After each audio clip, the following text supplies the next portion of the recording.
Okay, so our topic for today is analog clock, no? So, mauni akong ipa-answer ninyo. Draw a clock stated the given time. So, 1 up to 5, Rene. So, this is your scores. So, Chinese got 4. Actually, kung ano siya, 5 over 5.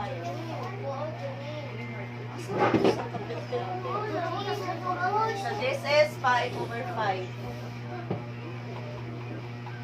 Minaw dali. So, this is your scores. Chinese got 4, Janine 0, Kizel 2, Jaira 4, Irene 5, Berto 2, GE 3, and 4, Alisa 5, Faith 3. Si Alisa raog si Irene nakakuha og perfect score 5. Kaya dali-dali man ninyo. Again, dili mag-una-una og pa-check. Mahalang maawat og check basta kay perfect. Naguna-una og pa-check nga dili perfect. Huwag yapay 25. Yeah, very easy ra kaayo atong top.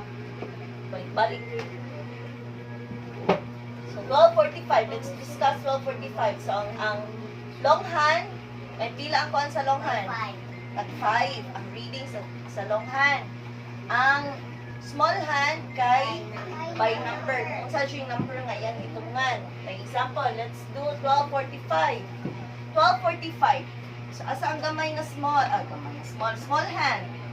12. Ang long hand nasa 9. Ano man, kaya ang basa sa by 5 man. So, count ta. 5, 10, 15, 20, 25, 30, 35, 40, 45. 45. Muna siya nga 12. 45. Sige, let's do 2:30. Asa man ako ikuan ang small hand? 2. See properly. Okay, ang long hand asa man? 5. Sa 6. Kaya kung sa may basa sa long hand? Tag 5.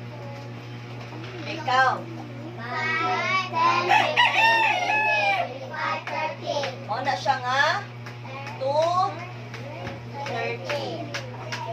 Okay, let's do 6:55. Asa man ang small hand? Nasa 6.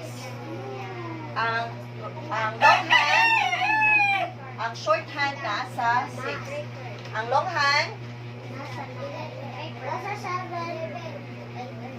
55. Nasa 11. Okay, again, ang long hand counts with 5 minutes. Okay, count. 15, 20, 25, 30, 35, 40, 45, 50, 55. O, na siya nga 6:55. Let's do 9:15. Asa man ang short hand? Nasa 9. Ang long hand? 3. Nasa 3. So, mo na siya ang 9:15. Let's do 7:20 last. 7:20. Asa man ang short hand? 7. Ang long hand? 7. Ang long hand asa nasa? 4.